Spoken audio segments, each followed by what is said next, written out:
What's going on, everyone?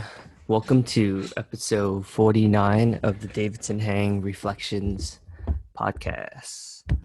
All right. Well, thanks for listening.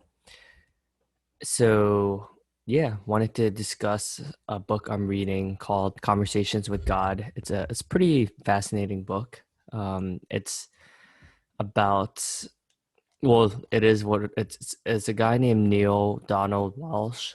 So I'm reading the third book. Yeah, all of the books are great, so I would highly recommend it.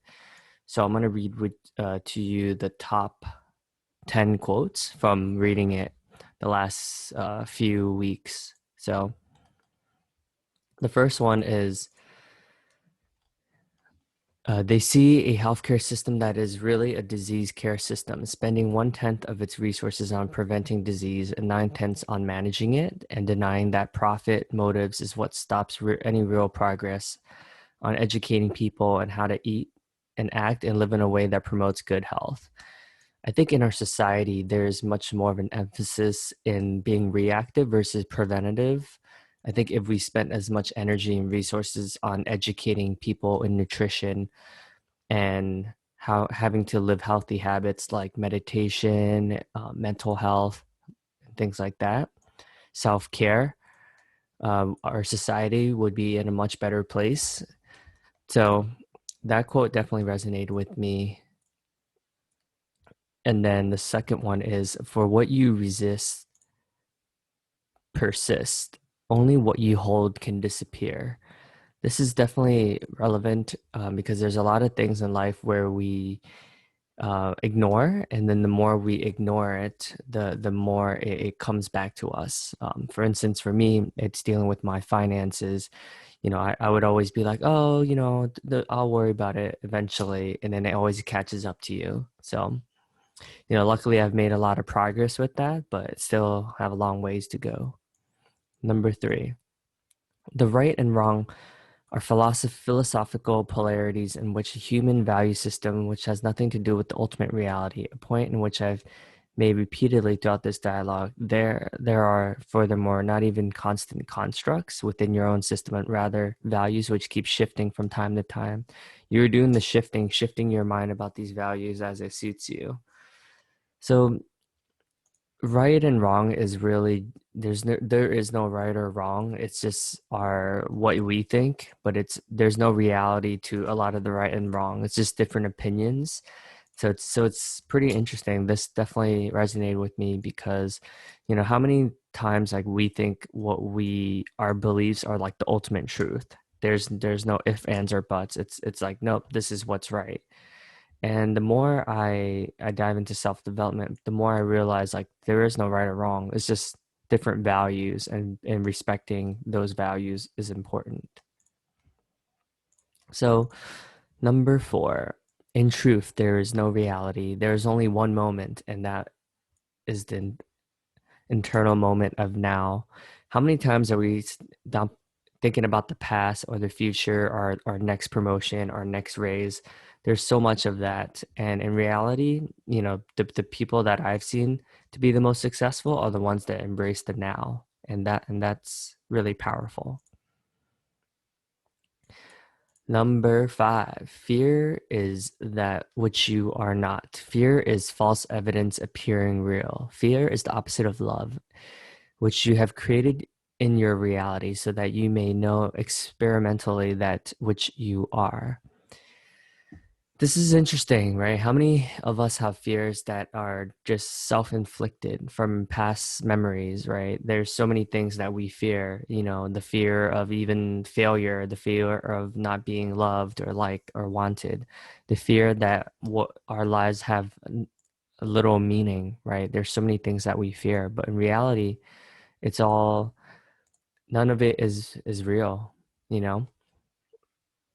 Number six, this is the main difference between your culture, which is a baby culture, really a primitive culture, and the highly evolved cultures of the universe. The most significant difference is that in highly evolved cultures, all sentient beings are clear that there is no separation between themselves and what you call God. They are also clear that there's no separation between themselves and others. They know that each other having an individual experience of the whole. This is fascinating to me. The more I dive into and experience the world, I realize that there's no separation between us. We're all the same. Often, what we project onto others is our own insecurities. Like, well, it's not all bad stuff, right? Like every time I compliment someone, every time I see greatness in someone, I also see it within myself. So, that's why I try to practice gratitude, because the more gratitude I have for others, the more I'm lifting others up.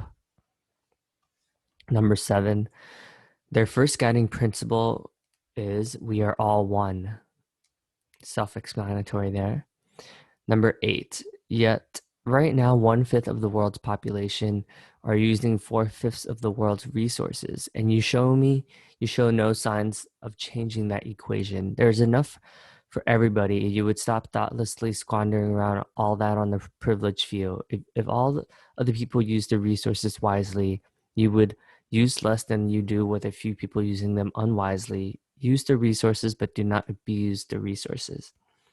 In America, we make up such a very small, insignificant percentage of the world's population numbers wise, but we essentially use 4/5 of the world's resources. If you think about it, like there's between the European countries and America, our population is minuscule, right? Not that large if you look at the grand scheme of Africa and Asia and most of the world, but yet 55% of the world's population wise, let's say it's 500,000 people. I mean, 500,000,000 if you include like all the privileged nations. And then you look at, what's the 70% of the world, the less developed countries, right? We're essentially stealing their resources. So it's a fascinating concept, and it's a reality that many people aren't willing to be with, but we'll see. That what the best we could do is impact one person at a time. So number 9, as for communication, a highly evolved being uses at his first level of communication the aspect of his being in which you call feelings. Highly evolved beings are aware of their feelings and the feelings of others. No attempt is ever made by anyone to hide feelings. How many of us try to discredit our feelings or aren't able to communicate our feelings openly? It's interesting, right? We have so many feelings, and in our society, it's still bad for men to really talk about our feelings. It's kind of crazy if you think about it. And number 10, if you have decided that we are all one, you would cease treating each other the way you do. If you've decided that there's enough, you would share everything with everyone. If you decided that there's nothing we have to do, you would stop trying to use doing this to solve your problems, but rather move to and come from a state of being which would cause your experience of those problems to disappear and the condition themselves to evaporate. So this is the classic treating others the way you want to be treated, right? We would stop just trying to solve and fix problems and just listen to each other and just be with each other. So I hope you all enjoyed my reflections on conversations with God.